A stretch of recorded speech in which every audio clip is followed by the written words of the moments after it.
Hello friends, कैसे हैं आप सब। स्वागत है आपका हमारे यूट्यूब चैनल स्टडी हाइक में।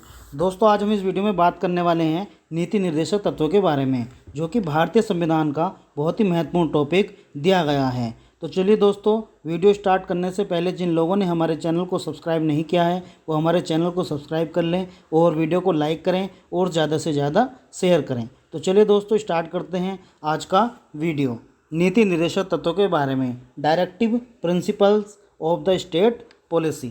अब ये बात करते हैं कि होते क्या हैं। तो नीति निर्देशक तत्व जो हैं, ये वह तत्व हैं जो किसी भी देश के अंतर्गत राज्य को दिए गए वे कर्तव्य हैं जो वह अपने देश की जनता के हित में उनका इस्तेमाल कर सकता है। जैसे कि हमारे देश के अंतर्गत मौलिक कर्तव्य दिए गए हैं, वे कर्तव्य हमारे देश के नागरिकों के लिए अपने दायित्व का निर्वहन करने के लिए बताए गए हैं कि एक देश के नागरिक होने के नाते आपके क्या कर्तव्य हैं। उसी प्रकार ये देश की सरकार के कर्तव्य दिए गए हैं, जिन्हें हम नीति निर्देशक तत्व के नाम से जानते हैं।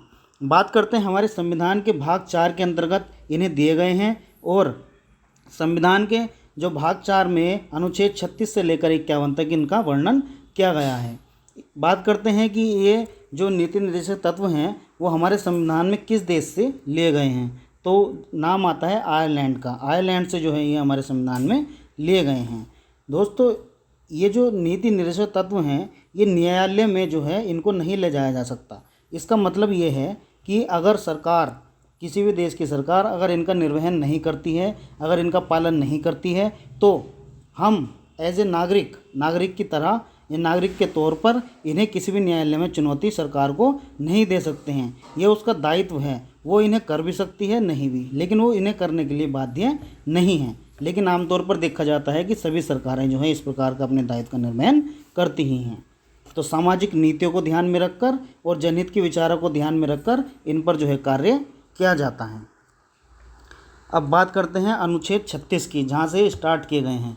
तो इसके अंतर्गत नीति निर्देशक तत्वों की जो है परिभाषा दी गई है। यह वह तत्व होते हैं जो देश में केंद्र सरकार तथा राज्य सरकारों को जनता के हित में योजनाएं बनाने के लिए जहां तक संभव हो निर्देश देते हैं। बात करते हैं अनुच्छेद 37 की। तो इसके अंतर्गत सरकार को इन्हें लागू करने की विधि दी गई है। सरकार इनको लागू करने के लिए केवल उन्हीं संसाधनों का उपयोग करेगी जो सरकार के पास पर्याप्त हों, अन्यथा वह इनका उपयोग नहीं करेगी। जो संसाधन सरकार के पास नहीं है, उनसे बाहर जाकर इनका उपयोग या इनका पालन नहीं करेगी। बात करते हैं अनुच्छेद 38A के बारे में। तो 38A जो है अनुच्छेद, वह कहता है कि इसमें दोनों सरकारों को इन योजनाओं को लागू करने के लिए सामाजिकता की विचारधारा पर बल देने के निर्देश दिए गए हैं। सामाजिकता की विचारधारा से तात्पर्य यहाँ पर यह है कि समाज के हित को ध्यान में रखकर ही इस प्रकार की योजनाएं जो हैं सरकार के द्वारा, चाहे केंद्र सरकार हो या राज्य सरकार, उन्हें बनाई जाए।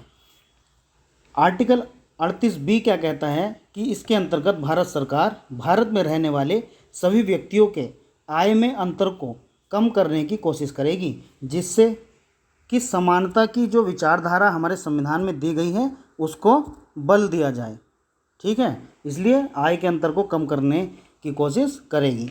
अब बात करते हैं आर्टिकल 39 की। सरकार को जनता की भलाई के लिए योजनाएं बनाने के निर्देश देता है। इसके जो हैं 6 भाग हैं। पहला भाग इसका ये कहता है कि सरकार यह निश्चित करेगी कि देश में पुरुषों व महिलाओं को जीवन यापन का समान अवसर प्राप्त हो, किसी के साथ भी किसी प्रकार का कोई भेदभाव ना हो।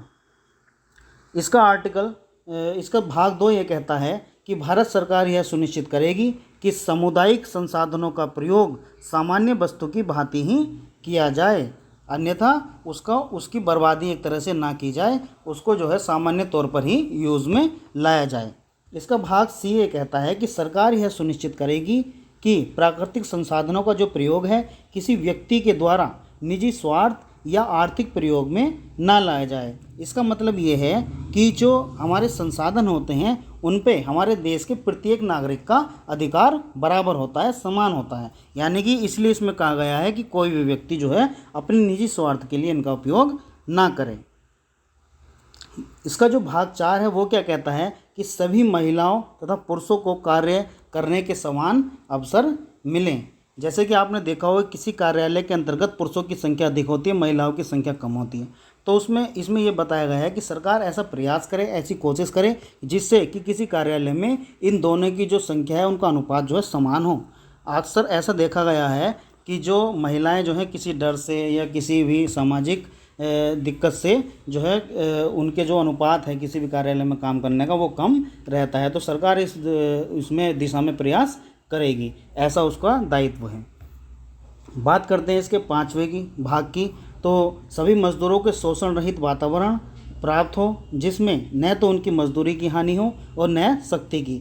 इससे क्या तात्पर्य है, यानी कि कोई भी किसी से यदि व्यक्ति से मजदूर के तौर पर यदि काम कराता है तो वह उसे पैसा ज़रूर दे, यानी कि फ्री में उससे काम ना कराए और जिससे उसकी मजदूरी की भी हानि ना हो और जो उसने परिश्रम क्या है, श्रम क्या है उसकी, जिससे उसकी शक्ति पे भी थोड़ा बहुत फ़र्क पड़ता है, उसकी भी हानि ना हो। बात करते हैं इसके अगले भाग की, भाग 6 की। तो किसी भी देश में सभी बच्चों को भयमुक्त विकास से परिपूर्ण वातावरण प्राप्त हो जिसमें विशेष रूप से बाल मजदूरी को निषेध करने के लिए कार्य किए जाएं, यानी कि बच्चे को किसी प्रकार का कोई भय ना हो जिससे कि उसकी जो विकास है, उसकी जो बुद्धि की जो मतलब विकास है और उसकी जो वृद्धि है उसमें कोई फ़र्क ना पड़े और उसको मजदूरी को निषेध करने के लिए कोई कार्य उसके किए जाएं। यानी कि जैसे कि आपने देखा होगा कि बाल यानी कि मजदूरी पर जो है रोक भी हमारे देश में लगाई गई है, यानी कि 18 वर्ष से कम आयु के जो बच्चे हैं वो किसी प्रकार का कारखाने में जोखिम भरा काम नहीं कर सकते, उसमें कुछ प्रकार की छूट भी दी गई है। ठीक है, बात करते हैं आर्टिकल 39A के बारे में। यह था पिछला वाला आर्टिकल 39, यह आर्टिकल 39 कैपिटल A। वह भारत में रहने वाले सभी व्यक्तियों को न्याय संबंधी सुविधाएं प्राप्त कराएं। सरकार का ये दायित्व है कि उसके देश के अंतर्गत जितने भी उसके नागरिक हैं सभी को न्याय संबंधी सुविधाएं जो है प्राप्त कराएं। लेकिन क्या ऐसा है कि न्याय संबंधी सुविधाएं हमारे देश में नागरिकों को प्राप्त नहीं है? लेकिन हैं।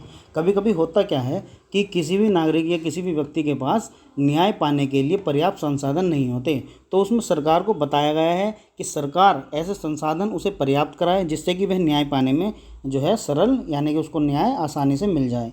कभी कभी होता है कि किसी व्यक्ति के पास न्यायालय में जाने के लिए फ़ीस के पैसे नहीं होते, तो सरकार का दायित्व है कि उसे जो है या तो मुफ्त या फिर उसे पैसे उपलब्ध कराए जिससे कि वो अपना जो न्याय है वो प्राप्त कर सके। तो दोस्तों ये थी हमारे जो वीडियो थी ये नीति निर्देशक तत्वों के बारे में। तो अभी तक इस वीडियो के अंतर्गत हमने आर्टिकल 39A तक ही जिक्र किया है, जबकि नीति निर्देशक तत्व जो हैं वो 36 से यानी कि आर्टिकल 36 से लेकर 51 तक दिए गए हैं। इसके भाग 2 में हम आपको आर्टिकल 40 से लेकर 51 तक इस वीडियो में बात करेंगे। तब तक के लिए नमस्कार।